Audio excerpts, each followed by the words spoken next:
Bom dia. Bom dia. Como eu disse ontem lá no meu pequeno workshop, é um prazer estar aqui no Paraná. Sempre que eu estou no Brasil eu venho e acho a organização desse congresso invejável. O Henrique, a Sandra e a equipe inteira está de parabéns. Agora eu fiz o trabalho dos engenheiros do corpo, olha, me deu um ground, já melhorei para estar aqui na frente, né? Então é um prazer estar aqui com vocês. Olha o que eu vou falar, não é? Eu quero que vocês leiam bem e eu vou dizer uma coisa, porque às vezes a gente começa uma palestra e ninguém escuta a gente, né? Aí no final fala, mas e aquilo? Eu vou falar sobre o contemporâneo.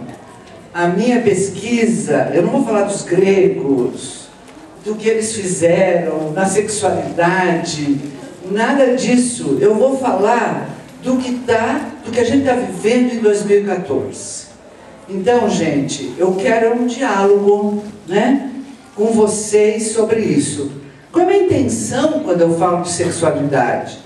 A primeira coisa que eu quero dizer para vocês é que eu venho pesquisando sobre esse tema há muito mais de 20 anos. Em 8 países da Ásia, da Europa, que eu trabalho, e sempre eu trabalho nessa direção de entender a sexualidade. Nossa, por quê? Porque eu sou haitiana. E sou haitiana até hoje. Com 71 anos, eu ainda acredito na sexualidade. Estou bem, né? Obrigada. Isso é bioenergética.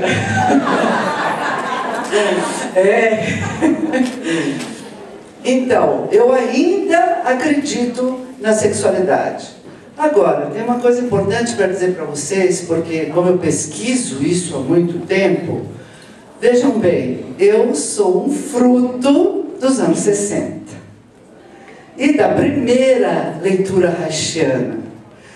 Pena quem não viveu os anos 60, viu? Morro de pena. Porque, na verdade, foram bons anos aqueles, né? Antes da AIDS, a história toda da liberdade sexual. E o que mais me alegra hoje em dia, estar num congresso como esse, é que eu sei, cheio de jovens, cheio de haitiano, que tem muita gente relendo o Reich, né? E colocando o Reich em outro contexto. Então vamos lá, vamos começar o nosso diálogo. Olha só, o poder político distorceu toda a questão da função do orgasmo que o Reich trazia. Gente, eu trabalho em Moscou há 25 anos e trabalho em Praga há 25 anos. Países comunistas totalitários fechados. Reich não é a igreja só que condenou toda a questão da função do orgasmo. Num país totalitário é impossível se falar de sexualidade. Qualquer movimento de revolução sexual num desses países era algo que não podia acontecer. Então pensem, quando Reich coloca a questão da função do orgasmo, nos anos 60, Guerra do Vietnã, né, toda uma questão muito grande acontecendo no mundo, a gente na ditadura, falar de sexualidade, de função de orgasmo, era de um preconceito terrível. Nossa, isso mudou? Quase nada. A gente vai ver isso. Quando nós vamos discutir os temas que eu trouxe, porque na verdade eu quero discutir com vocês, por quê? Porque eu acho que o terapeuta corporal é o que menos trabalha a sexualidade. Nossa, agora sim. Agora eu vou esperar todo mundo me matar. Porque na verdade a psicanálise, os psicanalistas trabalham muito a sexualidade. E nós, por termos sido, não somos mais. Hoje em dia eu acho que a psicanálise é alternativa a nós. Fomos alternativos, eu sou da época que a gente era totalmente alternativo, a gente viveu um preconceito muito grande. Então era como se, lá vem a haitiana, aquela que dá para todo mundo. Pensem que era assim mesmo, que eles olhavam a gente. Nossa, aquela que só pensa na função do orgasmo. Era um preconceito terrível, e a gente foi, depois da liberdade total, a gente foi se aprisionando, com medo desse preconceito que havia por sermos haitianos. Então veja, essa função do orgasmo aí que o Reich trouxe, em alguns países é impossível da gente pensar. E no Brasil também é uma coisa complicada. Eu estava dando aula semana passada no Nordeste, não vou dizer qual é a cidade, mas enfim. E o que veio uma aluna para mim, psicoterapeuta corporal, falou assim: Liane, eu acabei de ver na internet que tem uma mulher que ensina a fazer sexo oral. Olha que horror! E eu falei, gente, acho que eu estou dando aula no jardim de infância. Porque ela é terapeuta corporal e estava horrorizada com isso. Aí a outra aluna, eu ouvi dizer que em São Paulo, um hotel muito granfino, começou a fazer clube de swing e que ficou esgotado em uma semana. E eu falei, você comprou? Pense bem, terapeuta corporal, certo? É isso que nós estamos conversando aqui, né? Então vamos para frente. Olha só, o que é um orgasmo, né? Esse movimento, como o Reich descreveu, mas gente, pense bem, quando o Reich fala a pequena morte, isso entrou na cabeça da gente como uma faca de que era algo idealizado, um orgasmo que eu tenho que atingir, e que se o meu ego não se abre nesse orgasmo, eu não tenho, e sou um cidadão de segunda categoria. As mulheres ficou muito mais complicada, porque essa entrega total do feminino na questão orgástica não é tão fácil assim. O nosso corpo não funciona do jeito que o Reich colocou na função do orgasmo, muito menos o Freud, mas nem vou falar nele.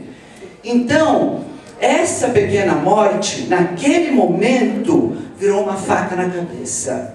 Você tem esse orgasmo que a gente se entrega desse jeito, que tem a pequena morte? Aí eu falei, eu me lembro de um em 1965.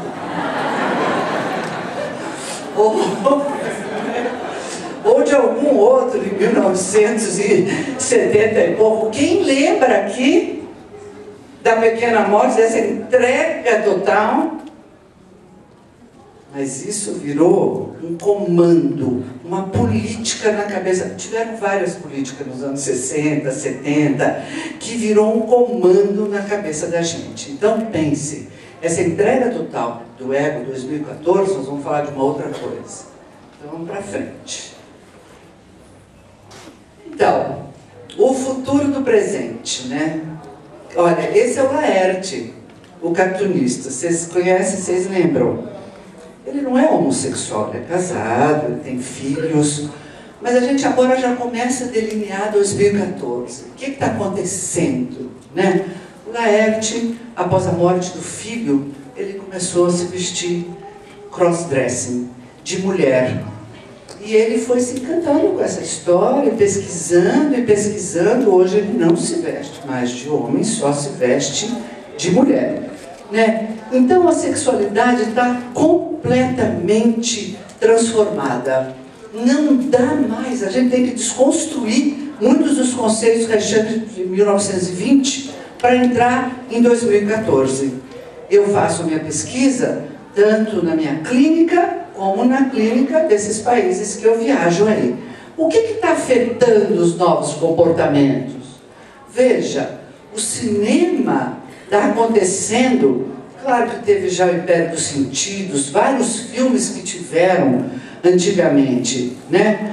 Eu sou da época desses filmes ali também, mas pense, olha, será que a homossexualidade, que agora eu já soube que é obrigado na Globo, em todas as novelas, elas colocarem o tema da homossexualidade, e se vocês viram, eles estão colocando cada vez mais, né? Ela está sendo consciente Eu ali pus, ela está sendo pautada só pelas novelas? Não, pela mídia, pela internet, por tudo, né? A gente não sabe mais se, na verdade, que tipo de homossexualidade está acontecendo. Por uma questão de que eu quero, essa é a minha escolha, ou por uma questão educacional, que eu estou sendo levado a uma liberdade que vai me levando para isso. 2014 está confuso. Então vamos passar. Quem viu esses filmes? Então, pense bem, né? O Trier maravilhoso, o Lars von Trier, que trouxe a Ninfomaníaca. Quem viu, a gente não pode deixar de ser tocado por esse filme, né? São dois da Ninfomaníaca e a gente foi tocada por esse filme, pelo azul é a cor mais quente, que é aquela maravilha daquela relação dessas duas mulheres profunda. A homossexualidade delas é de um tesão que eu falo, meu Deus, eu podia ter vivido isso também, não entendeu? Porque é intenso aquilo.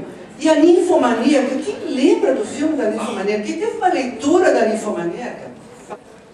Então, eu acho que esse filme, não sei se alguém vai concordar comigo, quem fez essa leitura, quem viu o filme, porque, na verdade, ela tem uma angústia da sexualidade, né? Que ela vai à procura, e, na verdade, ela não tem nenhum orgasmo, né?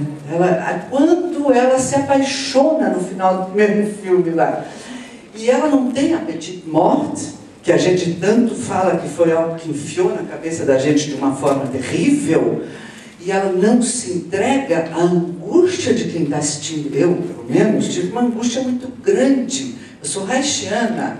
Ela vai atrás da sexualidade, faz tudo que ela... É perversão? Não é perversão. Na verdade, hoje em dia não se pode falar que toda aquela procura dela tem a ver com o pai, com a mãe, tudo bem, não importa.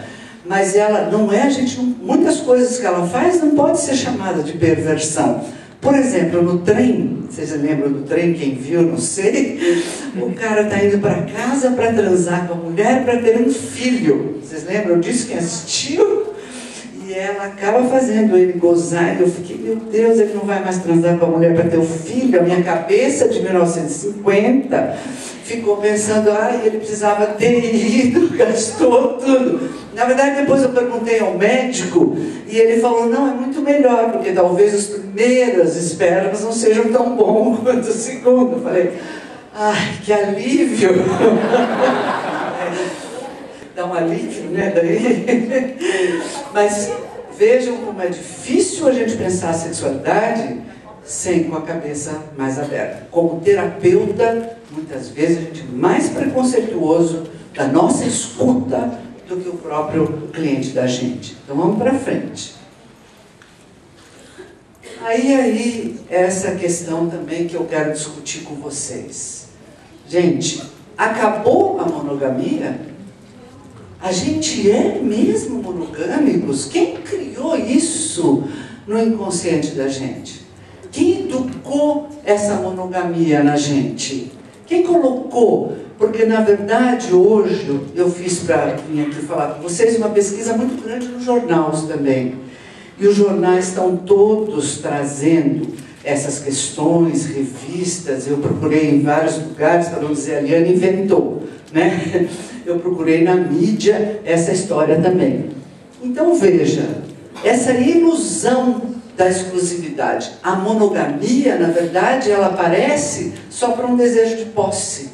Muitas vezes eu tenho um cliente que ele nem gosta da mulher dele, mas na verdade para ele é importante é a posse que ele tem dela, é a exclusividade que ele acha que tem dela. Então o tesão dele é possuí-la nesse sentido, não possuí-la sexualmente, é possuí-la nesse sentido.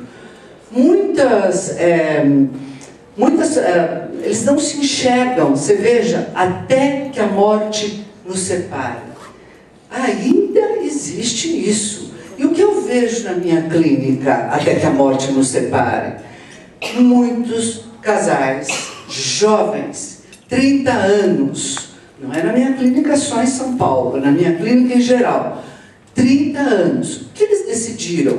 Viver juntos, ter 2 filhos, no máximo 2 filhos, um filho, ter uma casa juntos e não transam mais. A sexualidade foi embora da juventude.